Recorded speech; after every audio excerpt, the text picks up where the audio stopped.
What is good, guys? I am back, but if you're new to the channel and have no idea who I am, my name is Rory Gissing. I am an IFBB pro. I was an IFBB pro for men's physique and I'm leveling up to classic. So I now have 10 pounds of pure muscle to add to actually make my classic debut worth doing, worth competing. Otherwise, I'm just gonna be a skinny men's physique guy on stage. The bonus for this video is going to be how I've recovered 5 weeks earlier than what I initially should have done.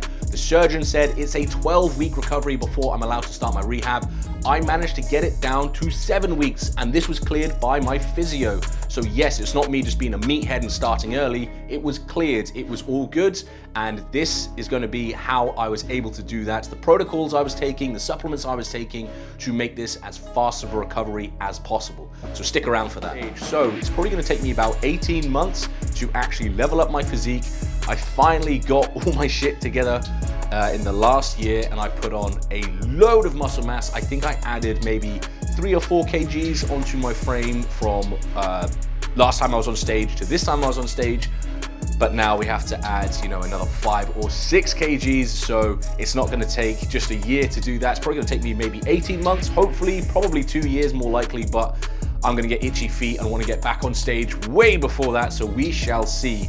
First thing is first, I need to level up this little noodle arm. This is my little scar from the surgery where they had to reattach my bicep back on the shoulder, and it's left me with this sad sight of a 14.5-inch arm. So I need to add 4 inches onto that arm just to be proportional to the good arm. I have lost a little bit of size in that arm as well, just from all the downtime I've had to have. It has been 12 weeks since I snapped the bicep, but I think it's like 7 or 8 weeks since the surgery because there was a bit of a delay getting that surgery, but it didn't matter. It was successful. Everything is good, and I am now in rehab. 1 more week of rehab, and we start lifting again. So my first challenge is going to be adding 4 inches to the noodle arm, and I'm going to try to accomplish that in 4 months' time. 4 inches in 4 months. It sounds like a nice number. Is it realistic? Who knows, but we're gonna find out. So just to show you my starting point, that's cheating. Let me try again. Come on, biggest part of the arm. There we are, 14, I don't know if you can see that. Let's go there. 14.5 inches is the starting point. So 18.5 is the goal. So let's start this on December 1st. So we have December, January, February, March. So the end of March coming into April 1st. That is gonna be the goal. 18.5 inches, April the 1st. Let's see how I can do this. Make sure you are subscribed if you want to see if I can actually pull this off. I think it's possible. Of course, the end goal is 20-inch arms, but that's going to take a lot longer than 4 months to get in the 20-inch arm category. That probably will take maybe 2 to 3 years, I reckon, because the biggest I've ever been is 19 inches. And so, I'm already half an inch down on this arm just from my peak bulk, peak cycle, whatever you want to call it. Just half an inch down, and because I haven't been training hard at all, there's just no point. I don't want this left side to keep growing while the right side has just been fucking diminishing and just disappearing over the past 12 weeks. Time for the bonus part of the video where I go over essentially my recovery stack or my recovery cycle, whatever you want to call it. I was using a lot of peptides and I was taking supplements to aid the recovery as fast as possible. So let me quickly grab the list. So if you weren't aware, I just came off a prep cycle, which was pretty intense. And one of the reasons probably why I snapped the ligament in the first place, my tendons and ligaments had all dried up from the cycle. So just be careful with that. It's a mistake I'm hopefully not going to make in the future, but just be aware I came off a big hefty cycle down to a TRT, clinical TRT, not just the bodybuilder TRT, which is still way too much. But in terms of the healing peptides, it was 2 milligrams of CJC 1259 with DAC. I could take that just in my belly 1 time a week. And then we went on to 1 milligram of TB500. I would put that in the actual site where, the surgery took place. That was, I believe, was it once a day? Yes, once a day with 2 IUs of growth hormone, also once a day.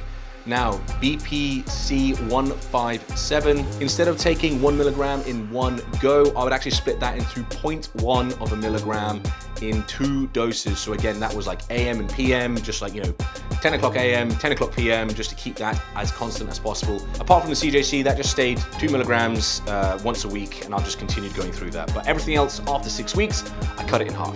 Supplement-wise, I was having 20 grams of collagen and also 20 grams of L-glutamine just to aid the recovery as fast as possible. I didn't want to supplement calcium because they had to actually drill through the bone to reattach the tendon.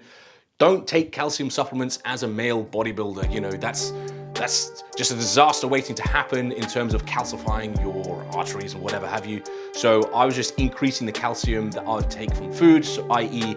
I'd have a Greek yogurt. A natural Greek yogurt is 0% fat. I would add that to the diet plan, and that's just a natural way of increasing the calcium without just bombing it with just a shit ton, which, like I said, is a dangerous way to go about it as a bodybuilding male. Another big tip is to keep training your uninjured side. So I kept training my left side. I would do a push session once a week and a pull session once a week, and then legs twice a week. That was kind of my split in the last 12 weeks while I've been recovering, and that can have something called the cross-education effect. Look it up, do your own research about it, but from my understanding is you can still get a stimulus in the side that hasn't trained at all, and that can prevent the muscle wastage from the detraining side of things. And yeah, it should now help me bounce back much faster, because you can also be seen to maintain strength post-injury if you keep training your uninjured side. But saying that, I did lose 4 inches on my arm, so I'm just hoping that there's been a lot of strength retention as a result. Of course, the rehab also helps with just developing the muscle in such a way that I'm not gonna re-injure myself and have more complications down the line. So I do have to do all of my rehab before I actually start lifting. That is gonna be everything for this video, guys. I was thinking of filming a rehab session to show you what that looks like, but honestly, it's super boring, super dull. It is just all of my external rotations, build up the rotator cuffs, an internal rotation, a little bit of forearm, and just a minor amount of bicep loading in the eccentric phase of the lift only. So I'll just have a weight, 6 kgs only, and I'll just have an eccentric load, and then I'll physically pick up the weight, put it back on the preacher because my arm will be supported, and just eccentric load. That's all I'm doing to build the tendon strength. Like I said, it's pretty boring, pretty dull, so it's not worth its own video. Quickly cover that in this. So keep an eye out for all of the progression that I'll be making in the next 4 months. Thank you guys for watching, and I'll catch you guys next time.